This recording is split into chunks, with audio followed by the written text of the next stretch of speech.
Kemudian selanjutnya kita akan membuat soal tipe barisan atau squares. Pada form view kita pilih menu question dan klik squares. Di soal kita buat instruksi. Nah, pada form view ini kita sudah harus mengetikkan opsi atau pilihan jawaban yang sudah terurut.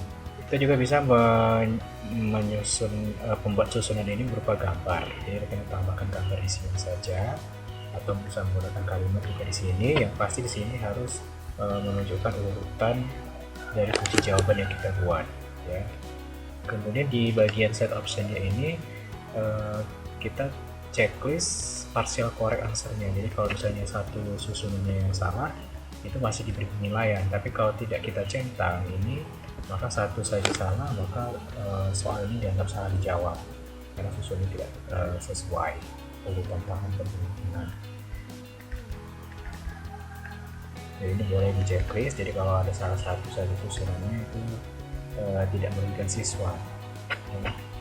Pada bagian selanjutnya silahkan didesain sekreatif mungkin, ya. Kalau misalnya di sini mau ditambahkan animasi, bisa, ya, untuk gerakan dari masing-masing pilihannya.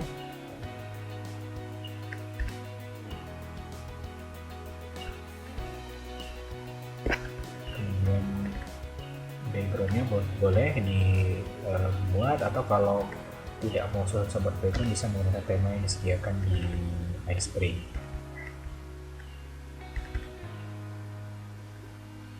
Seperti ini semuanya ikut mengikuti tema yang ada di iSpring. Kita preview apakah hasilnya sesuai dengan keinginan kita. Kalau misalnya belum, bisa di editing lagi, ya, diedit lagi. Nah, maka hasilnya seperti ini. Ini adalah hasil slide view. Nah, di sini bisa disusun demikian rupa.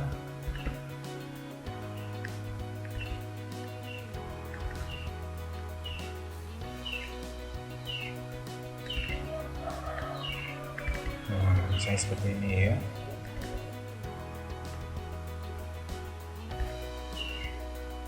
Maka akan muncul responnya seperti apa.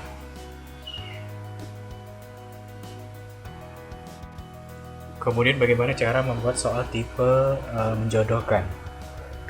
Kita klik form view, kemudian di bagian question kita pilih tipe soal matching atau menjodohkan. Maka di sini di bagian kunci jawabannya ini harus sudah menunjukkan jawaban atau pasangan, ya.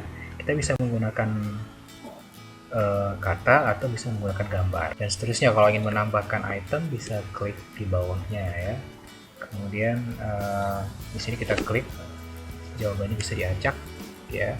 Kemudian kalau misalnya satu pasangan yang salah dengan ada pasangan lain yang benar, itu kita tambahkan skor sebagian, jadi tidak merugikan ke siswa. Nah, ini ada bentuk tampilannya seperti ini di slide view-nya.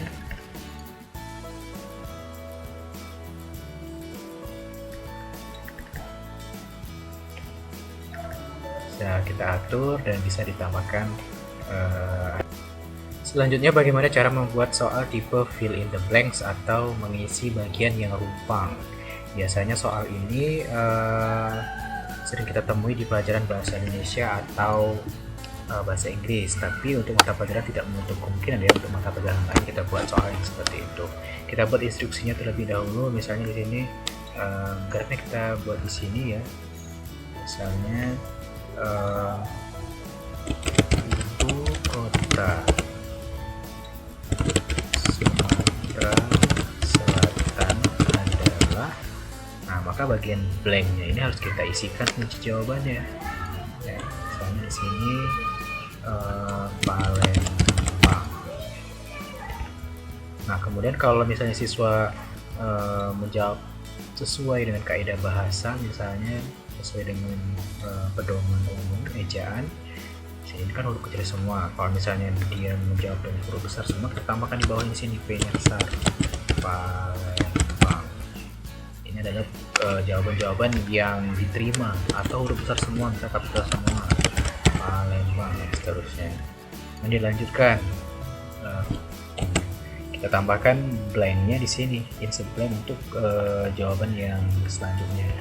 Insert blank di sini kita tambahkan misalnya jawabannya apa di sini, misalnya Ampera. Tapi kita bisa juga menerima jawaban siswa yang tidak sesuai dengan kaidah bahasa. Jadi misalnya Ampera atau kita semua Ampera dan seterusnya. Dan pasti jangan sampai merugikan siswa. Ya. Kemudian di sini di bagian set optionnya kita centang jawaban yang salah satu jawaban ini salah, maka yang lain masih bisa dihitung. Tapi kalau tidak kita centang satu jawaban ini salah, maka semuanya dianggap salah. Ya. Kemudian di sini juga bisa kita centang kalau misalnya pilihan jawaban sangat sensitif. Kalau kita pelajaran bahasa Indonesia biasanya harus sesuai dengan kaidah PUBI ya biasanya. Nah, di sini bisa dicentang. Ya, jawabannya harus sesuai dengan penulisan misalnya. Jadi kalau misalnya kota itu harus nilainya besar gitu kan. Maka di sini dicentang. Tapi kalau tidak ingin merugikan siswa, sebenarnya tidak perlu dicentang. Ya. Kemudian di slide view-nya kita atur kembali desainnya.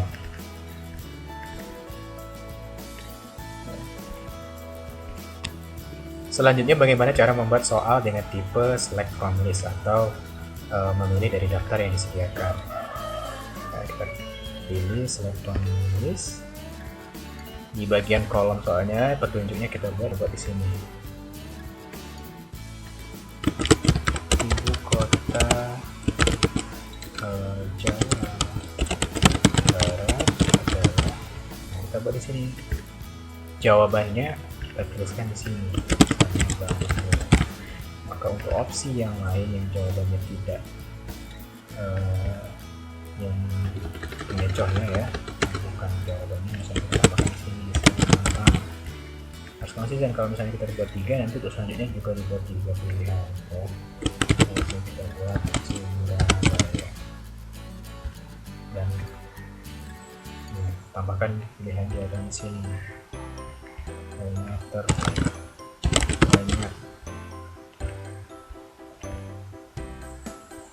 Ini seperti biasa kita edit slide view-nya.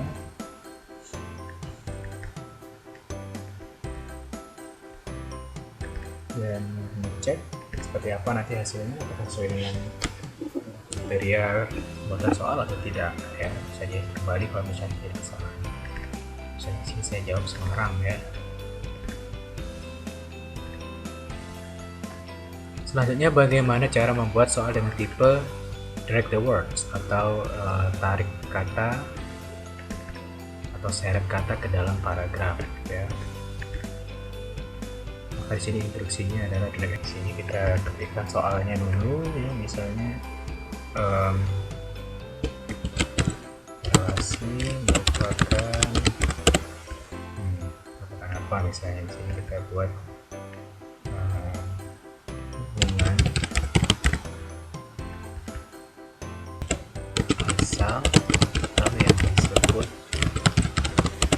Maka di sini untuk jawabannya insert blank.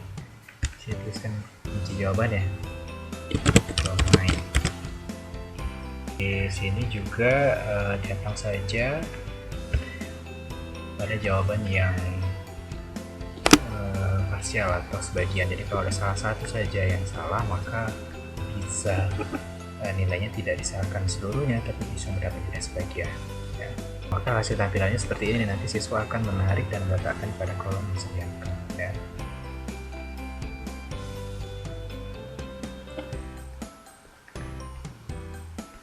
Kita cek preview slide-nya apakah sesuai dengan keinginan kita atau belum ya.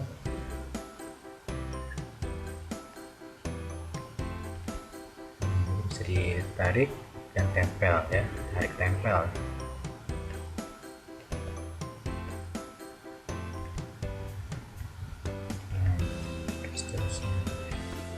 Selanjutnya bagaimana cara membuat tipe soal di iSpring hotspot atau titik target ya. Oke, kemudian di sini instruksinya click on the correct area in the image. Misalnya maka kita perlu menyiapkan aset gambar ya. Di sini kita pilih from view. Saya ada gambar ini kumpulan. Oke, nah ini adalah gambar yang akan muncul di layar. Kemudian di sini bentuk titik targetnya seperti apa itu kita pilih, bisa dalam bentuk oval, bentuknya oval atau persegi, atau bentuknya yang bebas seperti ini ya. Misalnya kita buat di sini bentuknya yang bebas ya.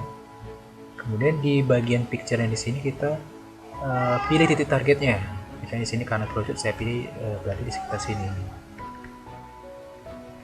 ya. Di seluruhnya ini harus kena semua karena dia oke.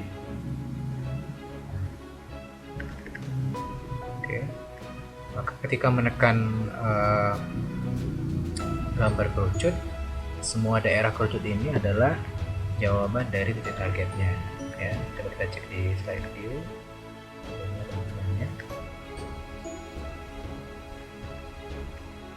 ya. Ini adalah jawabannya. Lalu kita cek di view slide.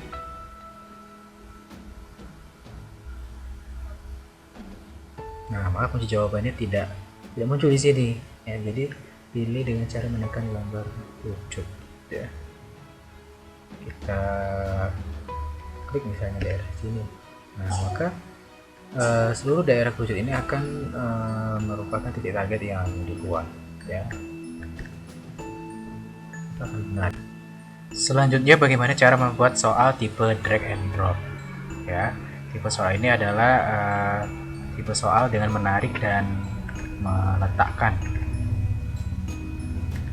Jadi di sini kita buat instruksi dulu ya, misalnya nah maka setelah kita membuat instruksi dari soal, kita langsung ke slide view terlebih dahulu ya. Nah, kemudian di sini kita akan buat kotak persegi atau segi 4 ya. Di sini adalah area untuk menjatuhkan objek. Kemudian semua gambar kita masukkan juga di sini. Kita letakkan di sini, kita susun rapi ya.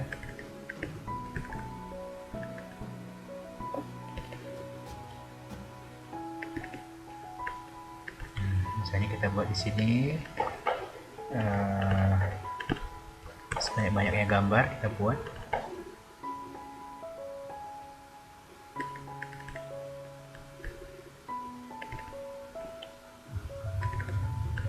Susun.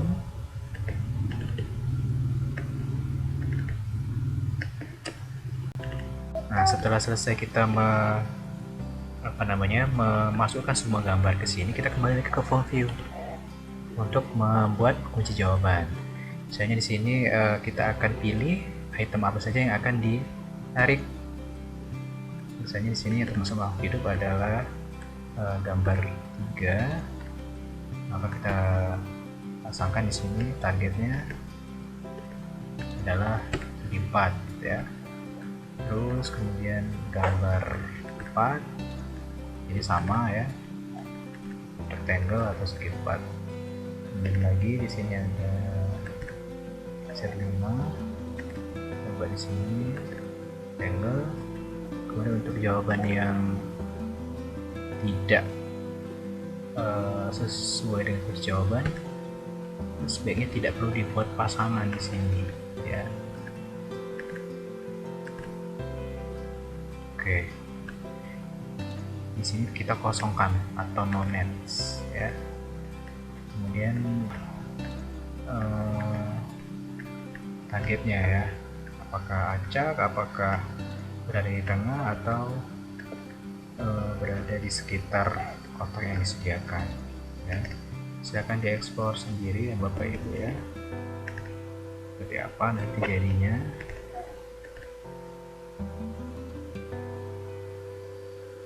Kita coba, katanya ini kemudian mobil.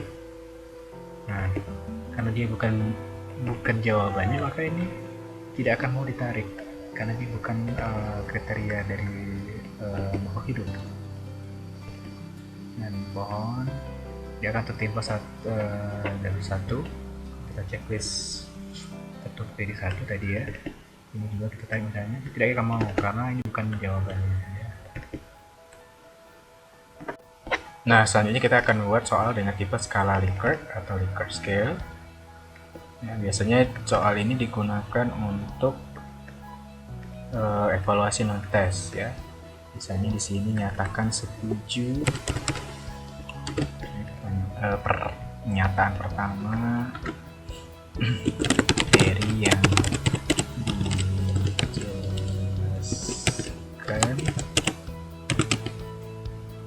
sudah diterima ya. Skalanya di sini bisa menggunakan opsi setuju tidak setuju, atau dari sulit ke mudah, atau dari senang jadi sedih, atau yes ya atau tidak.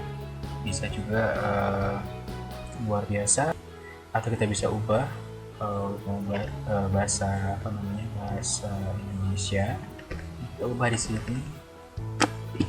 Ini bisa dilihat skill optionnya, boleh bisa dibalik ya skillnya, atau angka yang ini angka 1, 2, 3, 4, 5 nya ini bisa berdampingan dengan opsi yang diberikan. Misalnya di sini kita cek ratingnya,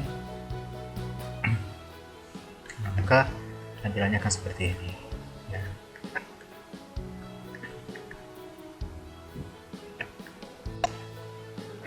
Terakhir kita akan buat soal tipe esai. Pada format tipe soal esai itu tidak dibuat kunci jawaban, karena yang namanya esai itu adalah bentuk soal yang jawabannya itu bervariasi ya, sesuai dengan ide atau gagasan dari sini. Tidak akan muncul kunci jawaban, jadi kita harus koreksi jawaban siswa itu secara manual satu persatu ya. Demikianlah cara membuat soal dengan menggunakan Sprint.